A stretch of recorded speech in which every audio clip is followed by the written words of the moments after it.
आज का जो कहानी है 10 साल पुरानी दुर्घटना हादसे में एक स्कूल बस और एक ट्रक की आमने सामने की टक्कर हुई थी जिसमें 30 बच्चों और बस के ड्राइवर की मौत हो गई थी। चलिए कहानी शुरू करते हैं।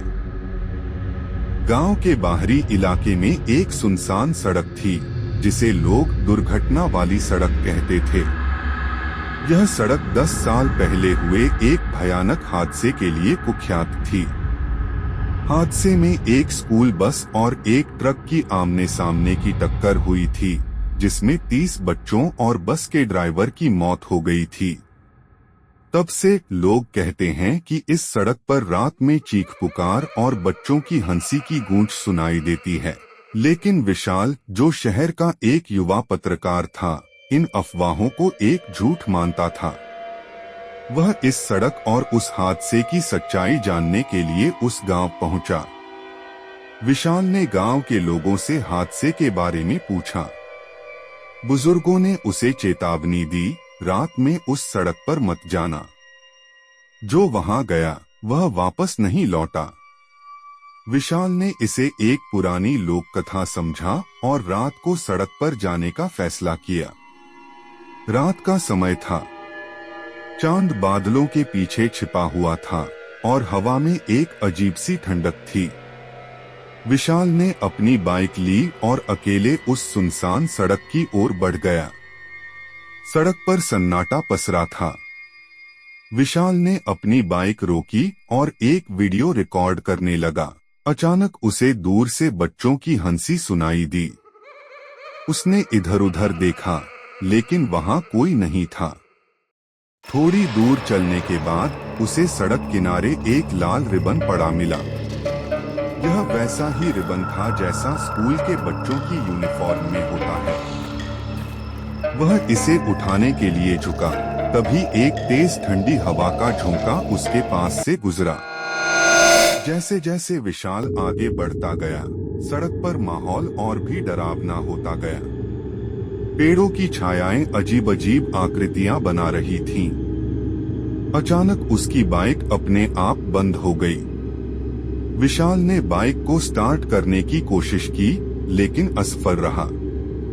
तभी उसे सड़क के किनारे एक परछाई दिखाई दी। परछाई एक महिला की थी जो सफेद साड़ी में लिपटी हुई थी। वह धीरे धीरे उसकी तरफ बढ़ रही थी। विशाल ने हिम्मत जुटाकर पूछा, कौन हो तुम?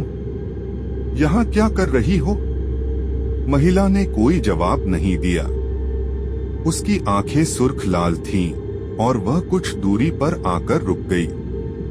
विशाल ने अपनी टॉर्च निकाली और महिला पर रोशनी डाली, लेकिन जैसे ही रोशनी पड़ी, महिला गायब हो गई। अचानक उसे बच्चों के रोने की आवाजें सुनाई दी। वह आवाजें इतनी दर्दनाक थीं कि विशाल का शरीर कांपने लगा। उसने अपने कैमरे को ऑन किया और आगे बढ़ा। कुछ ही कदम चलने के बाद उसे सड़क पर टूटी हुई बस और ट्रक के मलबे के निशान दिखाई दिए। वह चौंक गया क्योंकि यह वही जगह थी जहां 10 साल पहले हादसा हुआ था। विशाल ने मलबे के पास जाकर उसका मुआयना करना शुरू किया। तभी उसे लगा कि कोई उसके पीछे खड़ा है।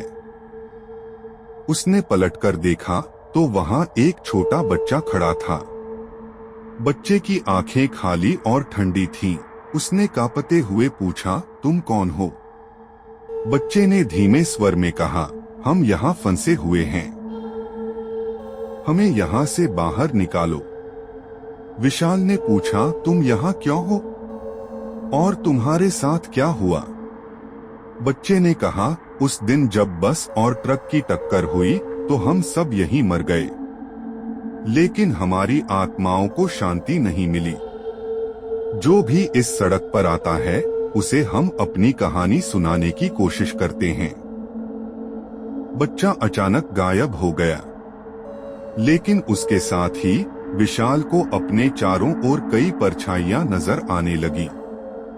हर परछाई किसी न किसी बच्चे की थी। उन बच्चों ने एक साथ कहा, तुम्हें हमारी मदद करनी होगी, हमारी आत्माओं को शांति चाहिए। विशाल ने घबराते हुए कहा, मैं क्या कर सकता हूँ? तभी उसी महिला की परछाई फिर से प्रकट हुई। उसने कहा, यह सड़क तब तक भूतिया बनी रहेगी जब तक कि हमारी मौत के जिम्मेदार को सजा नहीं मिलती। महिला ने विशाल को उस ट्रक ड्राइवर की कहानी सुनाई जिसने शराब पीकर गाड़ी चलाई थी और इस हादसे को अंजाम दिया।